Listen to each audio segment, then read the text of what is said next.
It's your boy Nando, and you know what it is. It's the Pound for Pound Boxing Show. Today, got a very, very special guest. Sniper the boss himself, Lerrone Richards, coming on our show today. We'll be talking about, obviously, he's got that European title opportunity on May 15th. Can't wait for that. We've got a lot to talk about. Let's see if we can get Lerrone on. See if I can get him on. How you doing, champ? Yeah, how you doing, mate? Sorry, I'm in the car. No, that's all right. No problem. Yeah, mate. Yeah, I've just finished my sort of recovery run in the gym, so yeah, that's why I'm in the car. Amazing, man. How's camp going at the moment? Yeah, camp's going really well. I'm really enjoying it. Yeah, it's going really, really well. Especially working under Dave Caldwell and getting my strength and conditioning done with Danny Wilson as well. So everything's running really smoothly. Amazing. What's it like being coached by someone like Dave Caldwell? Obviously, a lot of experience in the game as well. Great stable of fighters. What's he like as a coach? Because as a guy, I've spoken to him before on his live. It just seems like such a chilled out guy. Yeah, he is, and he's exactly that. Dave Caldwell's a family man. Very nice, down to earth man. And one thing about Dave Caldwell, he loves boxing, and he's passionate about his fighters, and he's very insistent on bringing the best out of his fighters as well, which is why me and Dave, we get along very, very well. And obviously, you're managed by Sam Jones. I've spoken to Sam. I've interviewed him as well, and his stable of fighters. Great stable for me, one of the best stables in boxing right now. And he's a great guy. He knows his stuff. He's not scared to give his opinions out. What's he like as a manager? Because I'm sure side of that, I'm sure he's just a great guy as well. Yeah, Sam's a good guy. I'm managed by Adam Morley as well. They work as a team together with me, and Sam, like you said, he's a down to earth guy. He's a good laugh, me and Sam. Sometimes we'll speak over the phone on FaceTime for a good hour, just about random stuff. So we have a good relationship, and that's why we work very well together. Let's talk about obviously last year. We didn't expect it. We saw the breaking news. You signed with Matchroom. When that deal came on the table, was it just a no-brainer signing with Eddie Hearn? Obviously initially I was with Frank Warren, and I was top of the tree really. When it came to the super middleweights, I was the best super middleweight on the stable, and there was no more looking up anymore. It was just fighters that obviously beneath me at the time. And when my contract expired with Frank Warren and I was able to leave, it was a no-brainer to go to Matchroom. Big opportunities. And now I'm with Matchroom, I'm now looking up. There's fighters that are ranked higher than me, and there's goals to be reached, and people to target. Obviously, Eddie gave me a great deal. He said to me that he would get me active. He got me a fight in December. Very quickly after me signing with him, and now I've got an opportunity at the European title, which I asked for. Yeah. When he signed you, straight away they said he's going for the European title. It was like, whoa, that's amazing. Yeah. You must believe in him because he just won the British title, and he just vacated it, and now you're going to get him the European side. So to go from British and straight away to European, as fans, we know your ability, but as a promoter, that must feel amazing that your promoter straight away just like he's European level now and he can go more further. Yeah, do for me, obviously I won the British and Commonwealth title, and I was all very sort of adamant that I kept wanting to keep stepping up and progressing in my career, and I became the king of Great Britain. Obviously excluding all the world level fighters at the time. Obviously Billy Joe Saunders, Callum Smith at the time, there were and John Ryder, Rocky Field, and them guys, are at world level. But then apart from those guys, it was me, and obviously beating Lennox Clarke, beating Tommy Langford. I wanted to step up and show everyone what I'm capable of doing at the higher level. And when I did speak to Eddie, I said, look, I want to fight for the European title. I'm very keen on doing things the traditional way, British, Commonwealth, European. There's something to learn at every level. And Eddie was like, yep, no problem. We'll get you a fight in December. just to keep you busy because you haven't boxed in 13 months. And we'll see what we can do in terms of getting the European title shot. And I was ranked very, very high in Europe. And yeah, I became mandatory for the title. And then, now it's my big opportunity to showcase my skills. Do you know what? I like that you said that because for me, I like the tradition of the whole British, Commonwealth, European. We, after the Josh Kelly fight against David Avanesian, Carl Froch Yeah. came out and said, people have forgotten about the tradition and the history of the British and the Commonwealth title and the Mm-hmm. past that it can lead to. People these days go straight for that European level and don't realize that you need to go through the British and the Commonwealth levels. You need to get some rounds in to get to that level because European ain't no joke. And would you agree with that? Absolutely. And, watching fighters, growing up, as a kid, I've seen a lot of these fighters do it. Even like fighters that I've sparred. You look, Billy Joe Saunders, he done it. British, Commonwealth, European. George Groves won the British, Commonwealth, and the European. So these guys, have done it, and they've become world champion. And doing it the traditional way, obviously, you learn different, like you gain different experiences against different opponents, and even like little small things, fighting for bigger titles and defending titles and things like that. As you move through your career, you're gonna have to experience, and it's very important, especially when you're boxing at the higher level. And it was very, very important for me to fight for, you know, these titles and do it traditional, and for me to earn my shot. I don't want to be one of those guys who just get given a world title shot. I want to earn it. I'd rather fight and get myself into a mandatory position than to be given a voluntary. I don't want any I don't want any easy touch. I don't want no one giving nothing to me. I want to earn it, and that's why I'm doing it this way. That's brilliant. No, I echo that. I echo that. I think people should go earn a world title shot, not because of who you know to go Hmm. get that shot. You earn it, and that's when the fans respect you as well for by Yeah, earning well, it. And I you hope do so the because world as well. once I've won this European title, I can officially say that I'm a world contender, and no one can say that I ain't because I've made the right steps in order to get into that position. 100%. No, I echo that. Mm. 100%. Let's talk about your debut. Obviously, Yeah, you signed with Eddie, and it wasn't that long. He gave you that debut on the Billy Joe Saunders, Andy Murray undercard yeah, against Timo Lane. Dominating performance. Just hmm, you showed everyone how to box. That you can box as well. yeah. What the first question I want to ask is because obviously that was the first time that you had been in that situation. What was it like being in the whole bubble situation and coming out to no crowd? Was that was that weird for you? To be honest, it weren't weird. When someone's throwing punches at you, mate, you don't think about it. Do you know what I Yeah, mean? And for me, it's strictly business. I go in there and I do a job. I know a lot of people, they sort of thrive with crowd, and it is nice to have your people there that are supporting you, and I love it. I love it, and I can't wait until the fans are back. But I'm a professional; it's my job, and it didn't bother me. I just got the job done. 100%. Now, obviously, Eddie Hearn and Sam as well, they delivered their Yeah. promise. They're fighting for the European title May 15th. Before I even talk about your opponent, the one thing they haven't announced, unless I missed it, who is the main event? Is it Josh Buatsi that's the main event? I think Terry Harper's going to be headlining this show. Okay, Yeah. brilliant. Joshua Buatsi, I don't think he's got an opponent at the moment. But Terry Harper's going to be headlining, I believe. Amazing. Let's talk about your opponent, Giovanni De Carolis, 28 wins, 9 losses, one fight. A fighter with over 30 fights under his belt. Mm. Do you know much about him and what dangers he brings to the ring? Well, yeah, I do know. What I need to know about him. I know he can box. I know he can fight. I know he can punch a bit as well. And he's very dangerous. And you just read out his record there. He's very experienced. He's got almost 2 times more fights than me. So he's very experienced, and he's gonna be a hard test, and but a fight that I believe that I can win, and win very, very well. I ask all my fighters this. You can answer it if you want. Is it going the distance?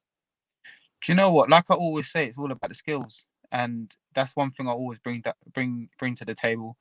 I don't go around saying I'm going to do this, I'm going to go do that. But one thing you can guarantee is that skills are on the night. I know my record doesn't suggest that I punch very hard. I've only had 3 knockouts in 14 fights, but I punch hard.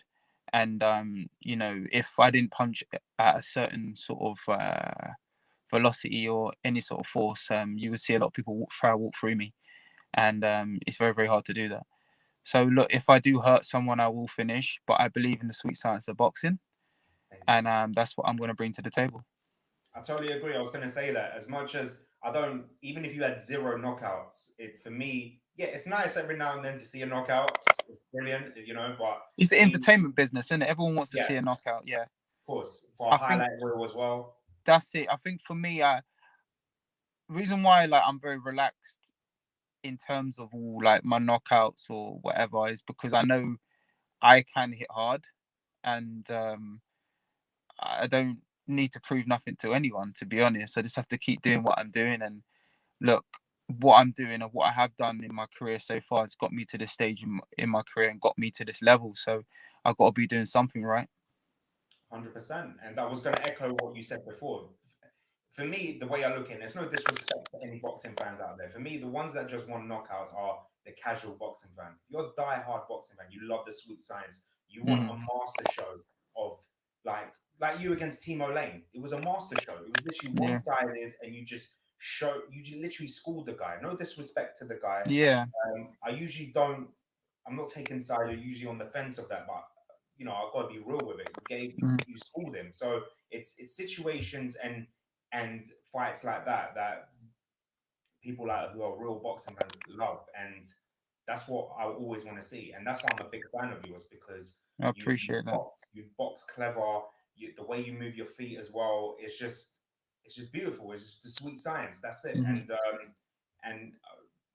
a boxing fan, you've got to appreciate things like that. I know people always look at, like we said, knockouts, and they love to see it, but sometimes we want to see a masterclass as well. Yeah, and there will be a time when everyone gets to see the both.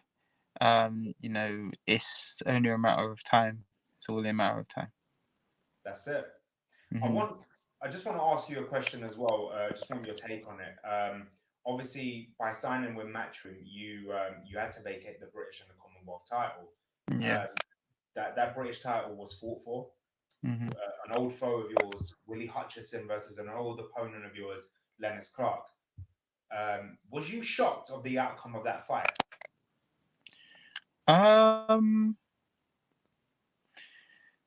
To be honest, when I was getting asked the question about what's going to happen in the fight, I always just said to everyone, and I looked up like I was flicking a coin, because I really wasn't sure. And looking at the build up and things like that, and things that were said, I thought maybe people looking past other fighters and stuff like that. But I thought, let me just see how this fight plans out. And obviously I did watch it, and it was impressive performance from Lennox Clarke. Yeah, he done a good job. Yeah, it was quite sad, really. To be honest, it was quite sad. But Willy Hutchinson's will come back. He's only young, and we will move forward. 100%. I think if this was going to happen, it's better to happen now, early in his career. He can learn from that, and he'll come back stronger. Examples that is, you look at people like Canelo Alvarez. It happened so early. He didn't get knocked out, but he lost. He had a loss, and look at him now, and he can learn from that as well. A question, it's not a way of you calling him out, but can you ever see yourself, because you guys were meant to fight? Can you see yourself in the future, you and Willy Hutchinson, get in the ring together? Well, yeah, of course. Listen, I don't know what's around the corner. At the end of the day, boxing's a business, and I had to vacate my British and Commonwealth titles for my own reasons, so I can move forward in my career. And I signed with Matchroom. But you never know what's around the corner. I don't. One thing I've always done since I've started professional, I've always stayed in my own lane.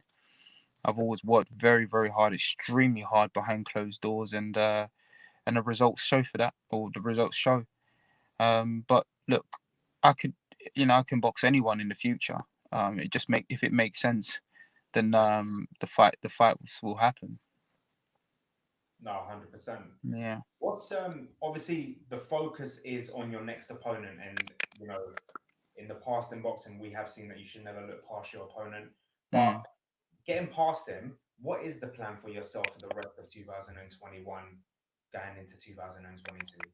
Well, As a personal goal for you. yeah. Well, like you always say, you don't want to look past your opponent. But look, when you win titles, opportunities, doors open, and bigger fights will happen after this. I'll be, like I said before, I'll be officially a world contender. So there'll be big fights for me, and bigger opportunities and bigger platforms for me to showcase my skills. 100%. I just want to name a couple names. It's not me trying to get you to call them out. I just want your Yeah. opinion on them because obviously you're in their division. I Mm-hmm. believe some of these are world level. You winning this title, you just said, puts you in world level. So these could be future opponents for yourself. First of all, you mentioned him already, John Ryder. Mm-hmm. What's your thoughts on John Ryder? Yeah, I like John. I've done many rounds with John. I sparred a lot with John. It's very early in my career when I was like 2-0. He's a very strong quality fighter. He's a nice guy as well. I thought he was very, unlucky, against Callum Smith. But yeah, he's a good, solid fighter, John Ryder, and I think he's got a world title shot with the WBA. So I wish him all the best for that fight. Yeah, I like John as well, and I hope the opportunity comes. We haven't heard anything, but I hope he does get that opportunity. Yeah, I hope so too. Another fighter who's been very vocal in your division has come out many times and said he will beat Billy Joe Saunders easily. Zach Parker, what's your Okay. thoughts on this fighter? I don't know. I don't know. Do you know Zach Parker? He's a good fighter, Zach. Um, he's very much like myself.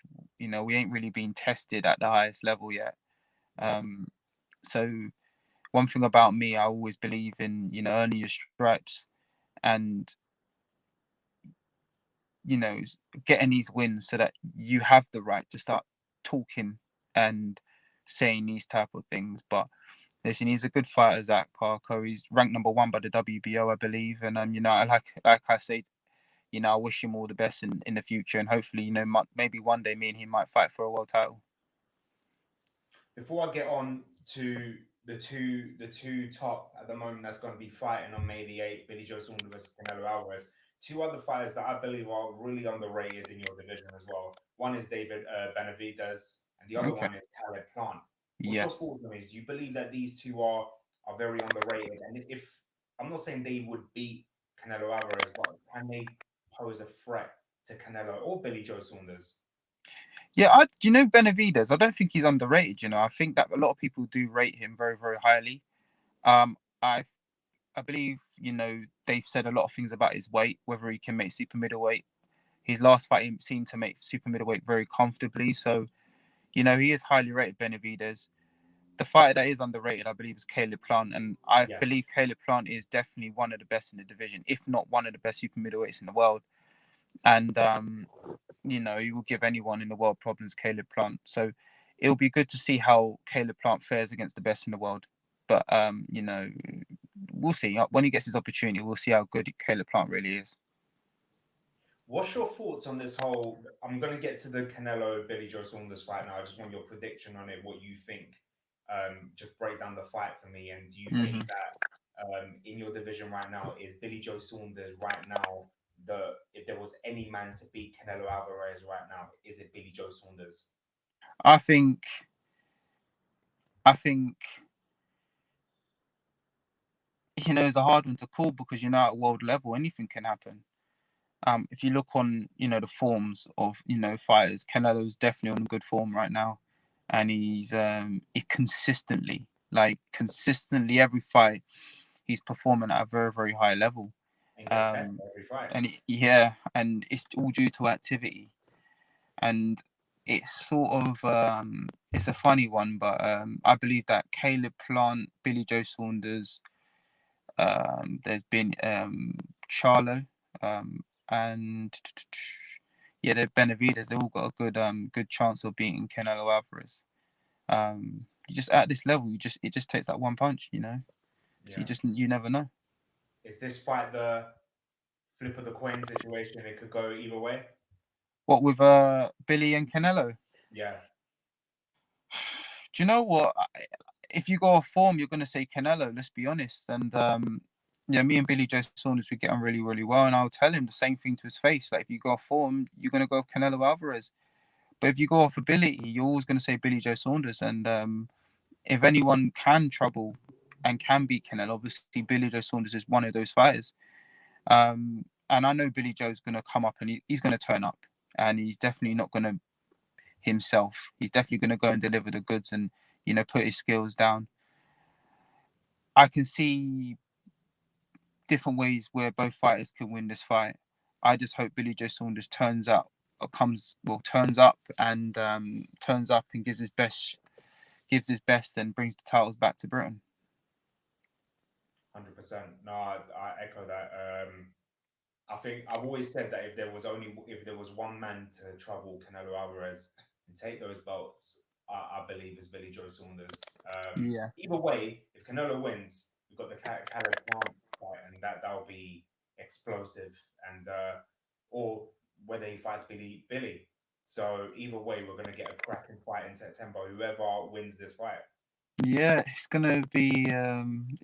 Listen, the super middleweight division right now is very sexy, and there's so much talent, so many personalities, and you know, I can't wait, to be part of it because a lot of people ain't seen my personality yet.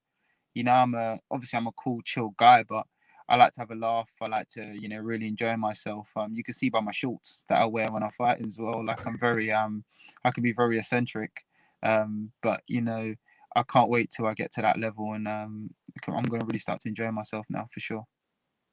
I wanted to ask you is I've been a fan of yours for a long time, and I've always wanted to know the whole um, black and yellow theme, the whole bumblebee theme. Where did that come from? Do you know? It's funny, really, because I've always been a big fan of Muhammad Ali. Float like a butterfly, sting like a bee, and like I always believe in the boxing science. You know, hit and not getting hit. And you know, I thought, you know, black and yellow is a beautiful color. It's like a Yeah, bee. It works very, very well with my complexion too. So I thought, you know, wow, let's go for it. Let's go for it. And I remember when I first went for it, and I went to design the shorts. They were like, even my dad and you know my mom was very unsure about it. And I said, you know what, I love it. I'm gonna go for it. And and I went for it, and it's definitely um transcended. A lot of people have recognized me a lot from the shorts. Like I was walking around in Belfast at one time, and some kid said to me, um, "You box, don't you?" I said, yeah, I'm a boxer." I said, what shorts do I wear?" I said to him. I just asked him, "What shorts do I wear?" He said, "Oh, well, you're the B man." And I laughed. I laughed. I was like, "Oh, yeah, that's me. Yeah, that's me." So kids, adults, you know, they're starting to recognize me from the shorts I wear. So it's nice. It is really nice. Yeah, you made it your own.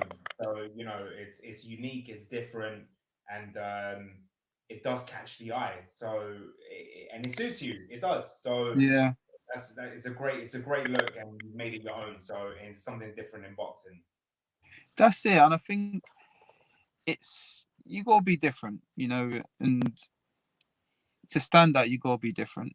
And I thought, you know, let's go for it. And I love the color, and I'm gonna stick to the color for until I retire now. So Amazing.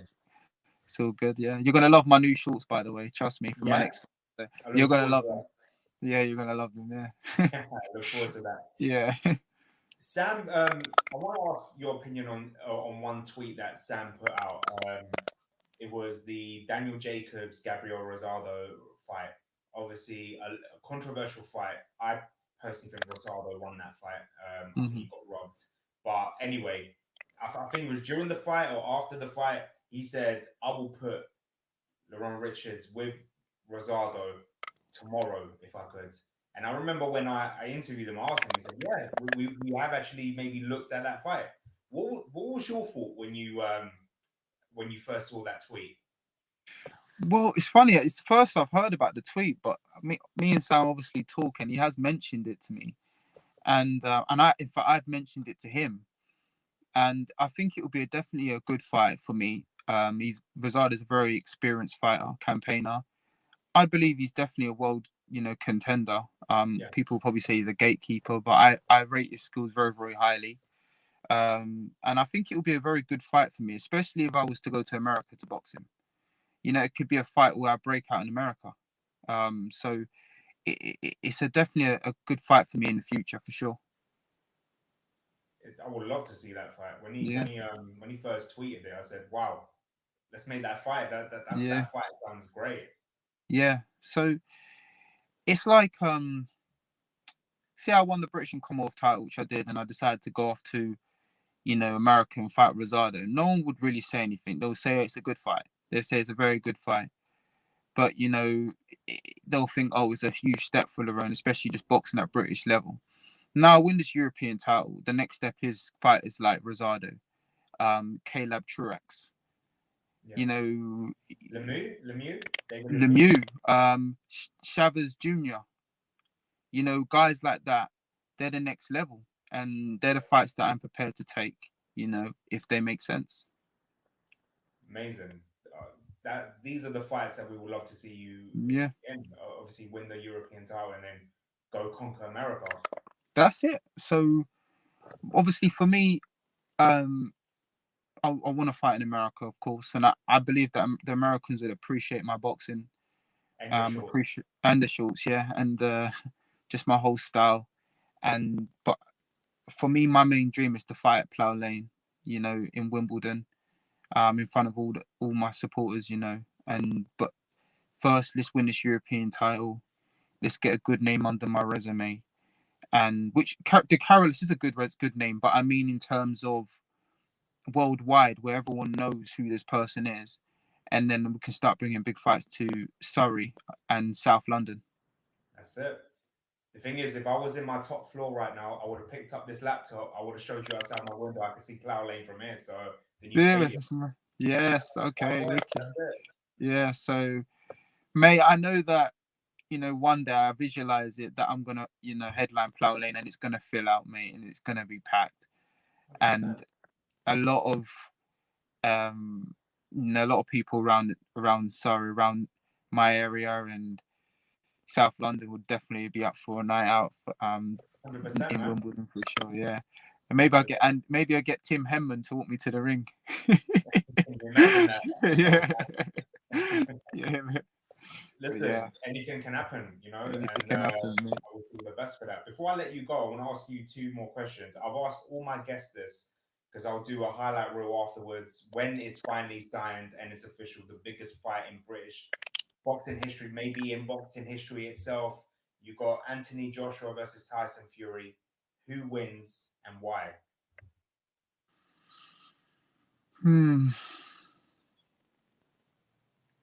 See, I always go off form, you see, and if you go off form, you're going to say Tyson Fury because of the spectacular performance he put on against Deontay Wilder. I don't usually do this, but for this fight, I think I'm going to sit on the fence because I need to, before I can give a full assessment, a true assessment, I need to look at these fighters and I need to watch them and then, come with a good reason why I believe this person will win the fight. I can see why both of them can win the fight. They both have tremendous attributes. And it's going to be a very entertaining fight. But I don't see, one thing I can say, I don't see this fight going the distance. Even if Tyson Fury was dominating this fight, can you believe that he's able to stop AJ? Yeah, I do. I believe Tyson Fury has the power to stop anyone in the world, and I believe that Anthony Joshua has the power to stop Tyson Fury too. We know Tyson Fury, he is vulnerable sometimes, and he has, you know, touched the canvas a few times. One thing about Tyson Fury though, he's got you know, he's got very big balls, and he always gets up and turns things around. He's got a heart of a lion. But yeah, if they do fight, I don't see the fight going the distance. No way. Either way, we're in for a great fight, and not Either just that. way, yeah, the crowd, the fans, the supporters, we all win, don't we? But yeah, I'm definitely going to tune into that fight for sure. 100%. Lerrone, before I let you go, what can the fans expect on May 15th? The sweet science. You know, I'm gonna go out there and I'm gonna do Lerrone Richards. I'm gonna do Lerrone Richards with an extra spice, and that's it, yeah.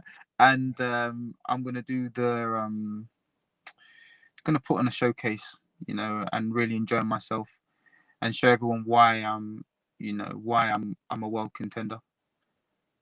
Hashtag and you? Hashtag and the new.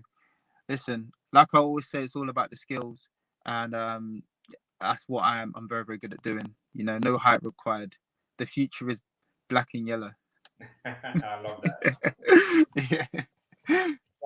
I want to say thank you for taking your time to speak to me today. I've been a big fan of yours for a long time, and I've been meaning to get this interview for a while. So I want to thank Sam Jones for organising it. Yeah, it's a pleasure, mate. It's a pleasure. Yeah, anytime you want to interview, just drop me a message, man. It's a pleasure. Yeah. I appreciate that. And see you in the future at Plough Lane. Yes, man. See you later. You take care of yourself, mate. Yeah. Stay safe. Bye, man. Bye, man. Take care.